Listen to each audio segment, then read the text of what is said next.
আসসালামু আলাইকুম প্রিয় দর্শক, যেদিন শরীফ ওসমান হাদির মৃত্যু সংবাদ দেশে আসলো,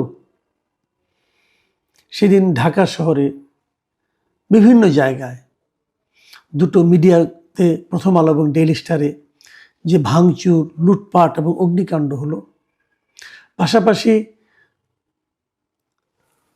যে সাংস্কৃতিক প্রতিষ্ঠান যে ছায়ানটে যে ভাঙচুর হলো, তারপর দিন উদীচিতে হামলা হলো, এই যে ঘটনাগুলি ঘটলো, আমি বারবার বলেছি যে এগুলো বিচ্ছিন্ন কোনো ঘটনা নয়, এগুলো খুবই পরিকল্পিত ঘটনার অংশ। কার পরিকল্পনা সেটা নিয়ে আলোচনা কিন্তু গত কয়েকদিন ধরে চলেছে।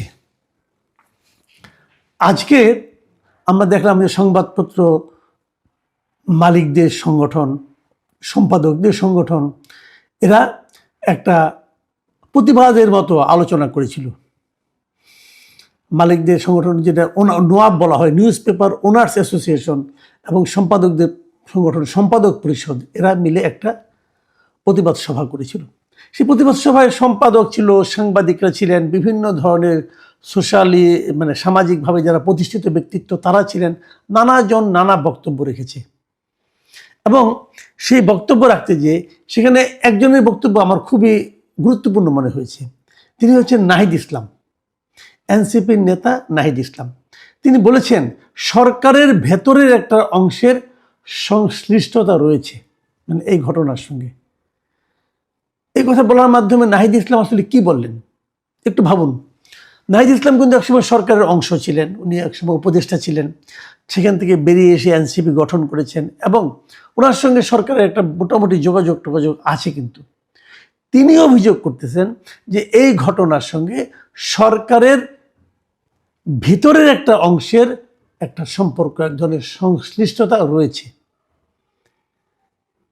এই কথাটা কি একটা বড় ধরনের অভিযোগ না?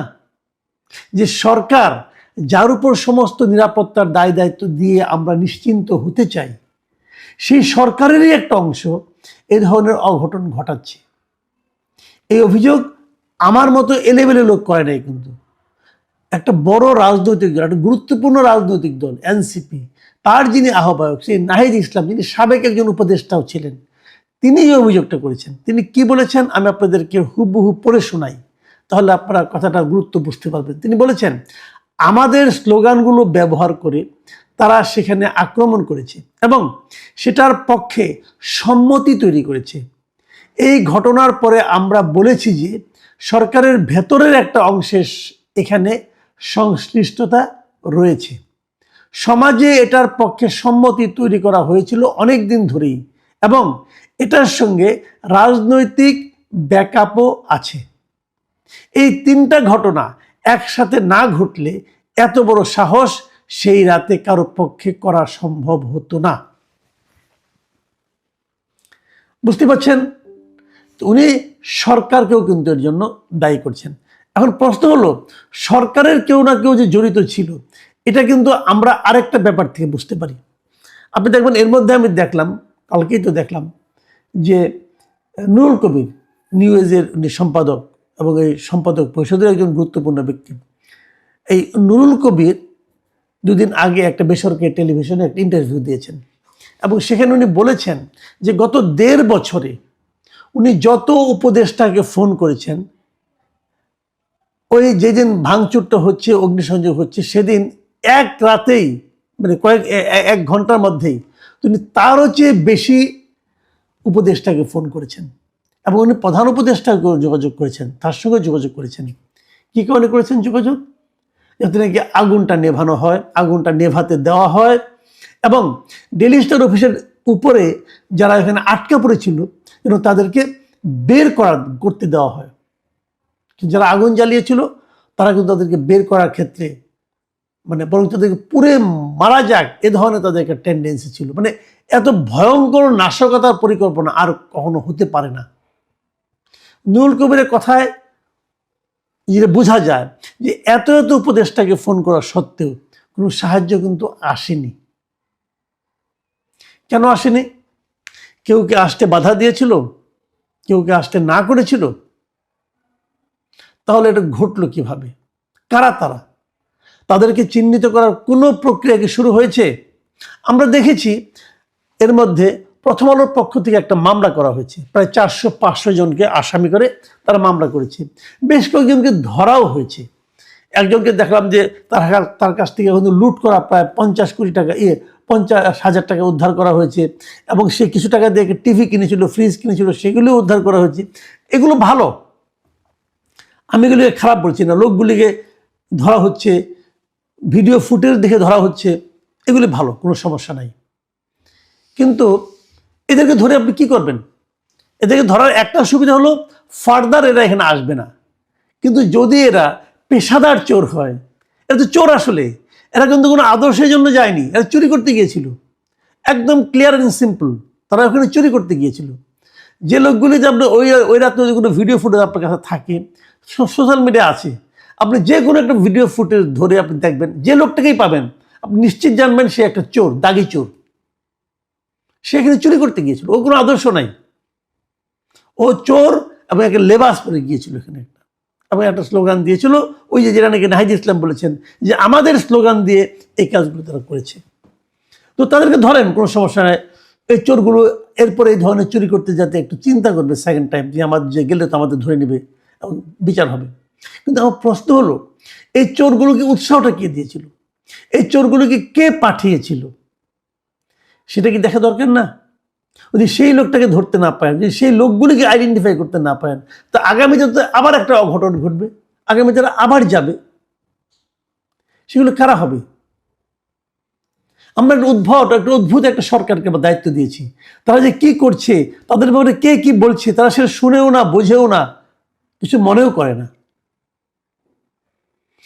আর একটা কথা বলি, যে কথাটা একটু গুরুত্বপূর্ণ। সে কথাটা হলো, আমরা জানতে পেরেছি, শুনেছি আর কি, যতটুকু জেনেছি, যে আজকালকের মধ্যে, মানে কাল পরশুর মধ্যেই সম্ভবত আরেকজন উপদেষ্টা নিয়োগ করা হচ্ছে, এরকম শুনেছি, বাজারে শোনা যাচ্ছে। সেই উপদেষ্টা কি হবেন, তাকে কোন পোর্টফোলিও দেওয়া হবে, এবং এটাও শোনা যাচ্ছে সম্ভবত তাকে স্বরাষ্ট্র মন্ত্রণালয়ের দায়িত্ব দেওয়া হবে। তাহলে কি, হ্যাঁ, আমাদের বর্তমানে স্বরাষ্ট্র মন্ত্রণালয়ে যিনি দায়িত্ব উপদেষ্টা আছেন, লেফটেন্যান্ট জেনারেল জাহাঙ্গীর আলম চৌধুরী, উনি ব্যর্থ, এতে কোনো সন্দেহ নাই, এতে কোনো সন্দেহ নাই, উনি চূড়ান্তভাবে ব্যর্থ হয়েছেন। কিছু বললে পেঁয়াজ আলুর দাম টাম নিয়ে আলোচনা করেন, সন্ত্রাসের কথা জিজ্ঞাসা করলেন, এবং হাস্যকর সমস্ত মন্তব্য করেন, করে মানুষের কাছে হাসির পাত্র ইতিমধ্যে উনি হয়ে গেছেন। কাজে এখানে পরিবর্তন তো অবশ্যই প্রয়োজন ছিল, কিন্তু কাকে আনা হচ্ছে? এখন যদি কেউ বলে যে এই বিশেষ লোকটাকে এই দায়িত্বে আনার জন্যই এত কিছু ঘটানো হলো, এটা মারাত্মক একটা অভিযোগ হবে। কিন্তু এই অভিযোগটা আমি বলতে চাই না, কিন্তু আমি তো কারো কারো কাছ থেকে শুনেছি এই ধরনের। হতে পারে এই কারণেও বলা হতে পারে জাহাঙ্গীর সাহেবকে, ভাই আপনি তাহলে আলু পটলের দাম নিয়ে থাকেন, উনি পারবেন। এখন উনি যে পারবেন সেটা কে বুঝলো? সেটা কি বিদেশ থেকে কেউ বুঝিয়েছে? মূল আশঙ্কার জায়গাটা হলো এখানেই, মূল আশঙ্কার জায়গাটা এখানেই। বিদেশ থেকে কে বোঝালো? বিদেশ থেকে কারা বোঝায়? বিদেশ থেকে কারা দাবি করে? এই ঘটনায়, এই পত্রিকা এবং মিডিয়াতে এই যে আক্রমণ, বিদেশ থেকে কাদের বেশি উৎসাহ ছিল? কারা বলেছে, কারা ঘা করেছে এবং কারা মলম দিয়েছে? আমি কিন্তু আরে ঠারেই বললাম, কারণ আপনারা বুঝে নিন, আপনারা সব বুঝেন, সব জানেন, খালি বলতে পারেন না। আমি একটু জাস্ট আওয়াজ দেওয়ার চেষ্টা করলাম। এবং তারপর কি হবে, এই আশঙ্কাটা নিয়ে আজকে শেষ করছি। প্রিয় দর্শক, এখন এ পর্যন্তই। আল্লাহ হাফিজ।